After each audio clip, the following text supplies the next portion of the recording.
iléyá ti tán o èèyàn ló kú o gbogbo ẹ̀yin tẹ́ fún wa lẹ́ran iléyá ó yẹ send wa ní star o a máa manage ẹ̀ bẹ́ẹ̀ Mr. XK, thank you sir for the star. God bless you, God bless you. I really appreciate you. Gbogbo ẹ̀yin tẹ́ tó kú ẹ̀yin Muslim tẹ́ wà mí báyìí ẹ̀ ṣáà fún wa lẹ́ran kò dẹ̀ sí wàhálà so onísìn ẹ fún wa ní star owó iléyá. Anyways ẹ̀yin àǹtí mi ọ̀rọ̀ yín mo fẹ́ wá sọ àǹtí mi méjì tó wà lórí social media àǹtí Ṣọlápé àti ṣẹmọ the real and authentic queen mother. Any other queen mother is a shekini, is a counterfeit. You is a counterfeit, is a counter.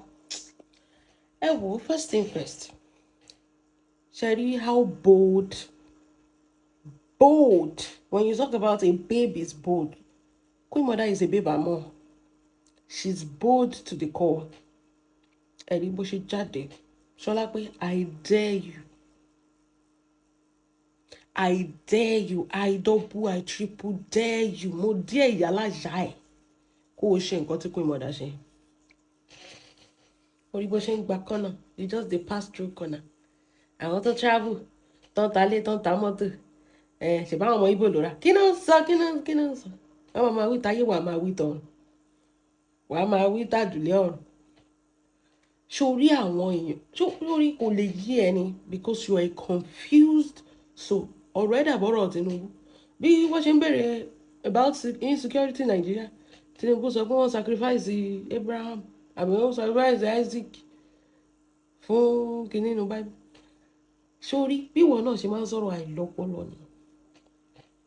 You don't know why we follow Queen mother because Queen mother no dey look face, she no dey send. As àtìgbà yẹn tó ń sọ pé àwọn Tinubu wọ́n help wọn nu industry o wọ́n sọ pé lóòótọ́ ni wọ́n help àwọn nu industry ó ní bọ̀ nípa ti gọ́ọ̀mẹ̀ntì òun òrògbò lè ṣe ọ̀rọ̀ tá a sọ lọ́gbọ́n nǹkan ló ṣẹlẹ̀ yìí sí wa tó bá tẹ̀ tí mọ̀ kọ́ ti gbé bóbì òun ni bàbá òde fẹ́ lọ mọ́ sí wa. Àwọn ọmọ ṣì wà nùgbò 15 days àwọn ọmọ wà nùgbò bàbá sọ pé wọ́n sacrifice kìíní inú Bible. Ṣé nǹkan tó ń bí ṣé nǹkan tó ń dáhùn orí how bold Queen mother come outside. Tó o bá lè ṣe nǹkan kan sí seek for international help. Kì í ṣe pé kó lọ máa yáwó, kì í ṣe pé kó lọ tọrọ owó kẹ́ máa fi enrich pocket yín torí pé ẹ máa kúrò mẹ́. Seek for international. Wọ́n ní wọn ti ẹ̀yà lówó mọ́ sí wọ́n sọ pé no torí gbogbo eléyìí tó ń ya àbọ̀ ẹ̀dá gbogbo nǹkan ló wọ́n ìlú ò safe kò sí electricity kò sí basic kini of life. Orí bí Queen mother ṣe sọ̀rọ̀ ọmọ tó kàwé tó lọ sí school orí bí orí ìdẹ́ ṣe yí Ṣọlápé tó ń sọ pé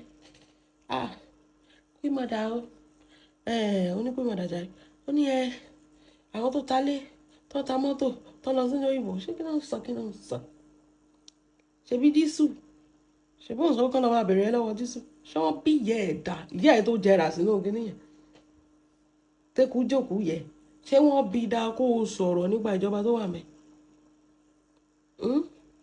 Àǹtí Ṣọlápé aláyé bàjẹ́ ọjọ́ tó sọ pé àwọn ọmọ wà nùgbó kí ló sọ ó ní ẹ̀wọ̀n sílẹ̀ ní ọrùn ẹ̀ náà mo ní kọ́kọ́ fọ̀ bẹ́ sọ́run láti náwó ọkọ̀ yìí láti ló yẹ kẹ́ ẹ pa fẹ́ràn léyà.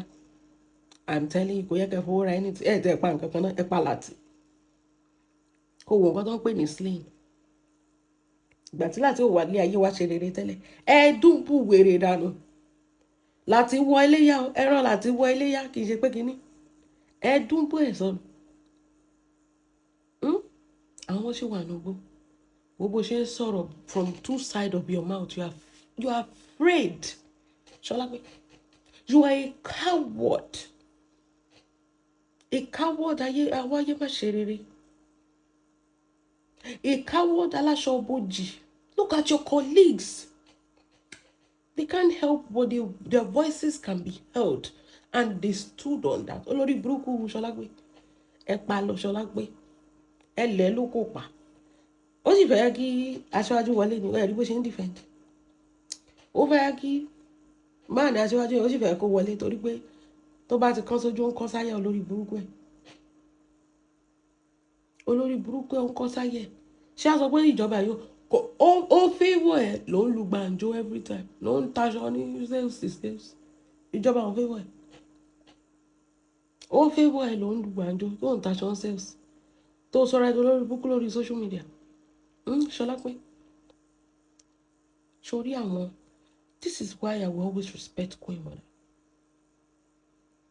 Ó yẹ kí Queen Mother jókòó sí kí wọ́n sọ pé ṣe bí wọ́n sọ fún ṣe bẹ́ẹ̀ gbọ́ ni kí ló kàn mí mi ò ní sọ anything o ẹ lọ́ máa bá president yẹn ilẹ̀ bó tiẹ̀ wọlé but she still stood. She talked directly. Ṣọlá pé I double dare you àti wá àti láti kẹ́yìn yìí kẹ́ kóra yín síta kẹ́ ẹ sàn kankan láti tó yẹ pé inú ilé ẹ̀gàn kò lè control ṣóun ló fẹ́ sọ̀rọ̀ nípa àwọn ọmọ tó adopt inú ilé ẹ̀gàn kò lè sọ̀rọ̀ obìnrin ló ń gbá lórí ṣeré ṣóun ló fẹ́ sọ̀rọ̀ pé àwọn ọmọ kan wà nùgbò kí gọ́ọ̀mẹ̀ntì sì tù it kí tẹ̀ tó gbá àǹtí kí náà porúkọ yín àǹtí Fétíà ẹ jọ̀ọ́ ẹ lọ wábì kan jókòó sí ẹ jọ̀ọ́ ẹ lọ wábì kan jókòó sí this is not the time for this your game. This is not the time. Whoever you have issues with, ẹ lọ face wọn nu cemetery àbí cinema àbí kílẹ̀ pé ráyé ẹ lọ face. There are children in the bush. Your colleagues are lending their voice. You are here fighting that they did not give you screen time. Ṣé gbádùn. Ẹ̀yin méjèèjì jẹjọ ọmọ contract ẹjọ sáì láàrin ara wọn. Ẹ má gbé orí burúkú yín wá sórí social media kẹ́ wá máa sunkún lórí social media pé wọ́n ni. This is Iléyá time. People are shaking. Àwọn èèyàn tó ti ṣiṣẹ́. This is the only time for them to go back home, reflect, enjoy.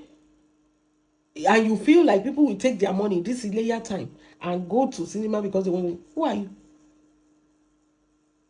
Tani ẹ jẹ́ Beyonce ni àbí Michael Jackson.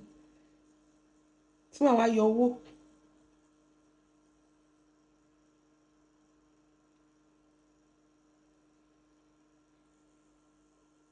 Ó tètè pọ́n máa wọ̀ Nollywood ìjọ. Ìgbà tí wọ́n sabotage wọn. Òyìnbó yẹn gan ó ti bàjẹ́ nu dictionary wọ́n ti bòyìnbó jẹ́ fún lóyìnbó. Gbogbo ìgbà náà sabotage. Ẹ̀ẹ́dẹ̀ kúrò ń bẹ̀ kì í ṣe dandan náà. Ẹ wo Queen Mother ìgbà tó ti rí pé Nàìjíríà ò ṣe kínní. Ó gbé lọ sókè òkun ni Canada, America kínní ló gbé lọ. UK gbogbo ẹ̀ ló ti ń ṣòwò fíìmù Queen Mother. Tẹ́ bá dẹ̀ mọ̀ pé wọ́n ṣe yín yamayama ẹ̀yin náà ẹ kúrò ń bẹ̀ ẹ gbé fíìmù yín sórí YouTube gbogbo ayé ló máa wò. And number 2, it's Iléyá season, not Christmas. Iléyá season. That people travel to their own country to go and celebrate Iléyá.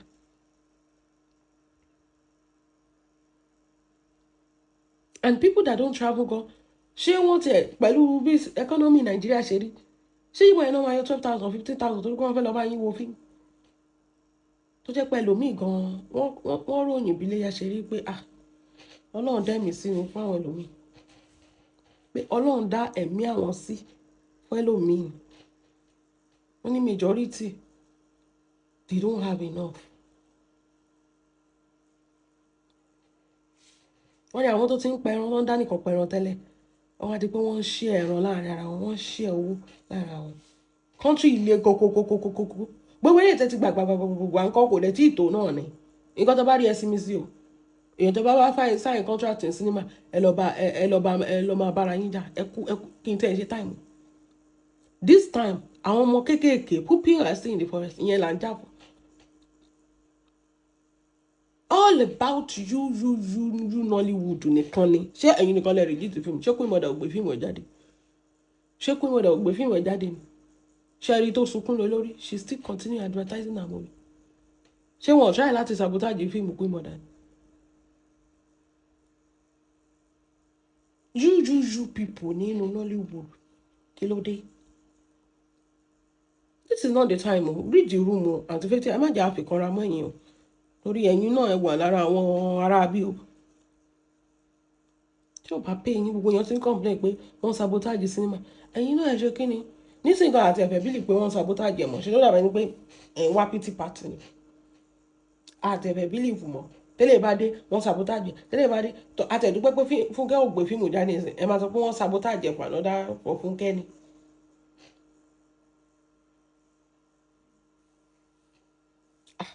Ó lágbára ọ̀ṣẹ́ nìkan lẹ wà láyé ni ẹ̀ẹ́dẹ̀ ṣe bẹ́ẹ̀ ṣe mọ́ kẹ́ gbé fíìmù yín sí YouTube káwọn èèyàn wò kẹ́ kúrò lórí ẹ̀ àwọn tó wà lórí YouTube wọn ò pariwo náà. Na by force, if the place no pay you, why una dey still dey go to cinema? Lágbára o, kì í ṣe cinema àti fetia. Àwọn èèyàn gan owó shit. Àwọn èèyàn gan owó shit. I no go collect more money. The only person I go comot my money for Obasabi, Toun àti Queen Mother. Any other person can suck a dick. Àmì méjì tí mo lè yọwó fún ni. Ẹ lọ gbé fíìmù yín sórí YouTube ká kúrò lórí gbogbo kíni tí ò bá pè yẹn kúrò lórí wọn ò fọ́ọ̀sì yín lọ bẹ̀rẹ̀. That is that.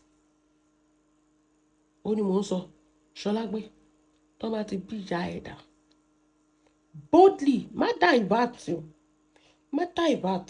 kúrò ní kíni boldly call out this government. I want to test something. I want to check something. Boldly sórí bí Queen Mother ṣe sọ̀rọ̀ yẹn má tiẹ̀ wá English lọ sọ exactly bí Queen Mother ṣe sọ yẹn very diplomatic. Queen Mother is very diplomatic. Just say it exactly. Má sọ pé àwọn tó lọ diaspora tán ta lé wọn ọmọ Ìgbò ló ra àwọn tó ṣe kíní kan ọmọ Ìgbò fọmọ Ìgbò lẹ àwọn tó ń gbéyàn wọn ò mọ̀ bí ọmọ Ìgbò ní àbí Yorùbá anybody wọ́n tún gbé Haúsá gan lọ́wọ́ mọ̀ kó ń káwọn Haúsá náà kò sẹ́nibọ̀dì tó ṣèwò kò sẹ́nibọ̀dì tó ń kí ń gbé wọ́n sọ̀rọ̀ pé ìlú is insecure àwọn èèyàn lè travel. And you're over there saying ọmọ Ìgbò.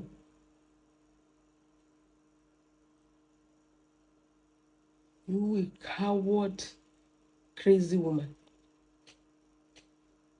As long as Obasi affects you, you're not going to speak about it. And if you're going to speak about it, you're going to say something that has nothing to do with the development of the country. Unlike your colleagues. Àwọn àmà sọ pé báwo láyé tiẹ̀ ṣe ń bàjẹ́. Táwọn èèyàn they are believing Queen Mother. Kí ni Queen Mother ṣe fún wọn lọ́dọ̀ side Queen Mother? Of course, because she stands for the people. This is a woman that is not afraid of anybody. Ṣé bá rí pẹ̀lú Ṣèyí Tinubu? She called the shit out of them. Queen Mother is relatable. That Beyonce, in fact, tó bá gbé Beyonce sílẹ̀, kọ́ mú Queen Mother sílẹ̀, I will pick Queen Mother. Màá pick Iyabo Ojo anytime, any day. Màá fi Beyonce, kí ni ló kọ́ mi? Ṣé Beyonce wà relatable? I will pick Iyabo Ojo because she always feel like anything that happens to people, to happen to anybody, it happens to everybody. Kò kí n sọ pé kò sí nǹkan tó kàn. Àwọn ará yín tẹ́lẹ̀ ń gba envelope lọ. Ṣé ẹ rí wọn tó sọ̀rọ̀? Gbogbo wọn dákẹ́ ní bí omi rán. Wọ́n sì máa vote fún wọn. Ẹ rí Iyabo. Iyabo kì í ṣe ṣekúṣẹyẹ. She stand gidigba. Mo sọ pé tó bá ti bí ẹ̀dá tó bá mọ̀ kó fẹ́ analyse kìíní. Call out this comment. Ibẹ̀ láti máa mọ̀ pé òkè ń ṣojú. Ṣé orí gbogbo ilé ètò ṣe ń sọ? Àmọ́ ni kò wá rẹ́rán. You are just passing through corner. Corner. Kó wá dàbí pé ò dá sí. Wá gba ọ̀nà míì. Wí kí èèyàn lọ gba shortcut míì. Ṣèbí irinṣẹ́ náà ni ohun èlò àlùpàtì. Wọ́n sọ pé kẹ́yìn kan kẹ́ wá máa kẹ́kọ̀ọ́ra yín jọ kẹ́ wá máa divert attention àwọn èèyàn from the things happening. Orí ẹ̀ ti burú. Kó má yẹ pé ìwọ náà wá fi ṣe nǹkan ètùtù last. Pẹ̀lú nǹkan tó ń sọ yìí. The country sórí revolution ó ti ń boil burúkú Nigeria. Revolution is boiling. Tinubu. Ìsàkó lọ lẹ́wọ̀n. Àwọn nǹkan sọ pé kíní kan bóyá military. Wọ́n ti àpò military ti ẹ̀kẹ́ wọn ti kú. Kò yẹ kó lè tó tẹ́lẹ̀ nǹkan tó gbàjọba. Àtìgbà tó ti pa military ló yẹ kó ti gbàjọba. Wọ́n gbàjọba kò yẹ kó ti yẹ yín. Ó ti settle gbogbo owó tó lọ ń gbà tó ń gbà yẹn lónìí. Ti settle gbogbo wọn. Ta ló fẹ́ gbàjọba? Ìgbàram túre yẹn kan ra bá gbèrú máa yẹn wá kó bẹ orí Tinubu gbogbo. Orí Tinubu ló yẹ kó dún búnú igbó yẹn. Orí ẹ̀ kì í ṣe orí tíṣà yẹn. Orí Tinubu tó ń sọ pé wọ́n sacrifice Isaac. Ṣé sacrifice ọ̀nà òní ìdílé Lizzy? Ṣé Lizzy ayé Lizzy dá ló ń lu gbàǹjo? Ṣé wọ́n máa sọ pé economy wà fẹ́ẹ̀tì? Ṣé ayé tiẹ̀ dá ló ń ṣe iléyà sales lọ́jọ́ iléyà tó ń ṣe sales ní ọjọ́ iléyà. lọ́jọ́ ìsọ pé ẹ̀yin tẹ bá láṣọ lọ́wọ́ mi ẹ pè mí o ayé tí ẹ̀ ta sọ́sọ́.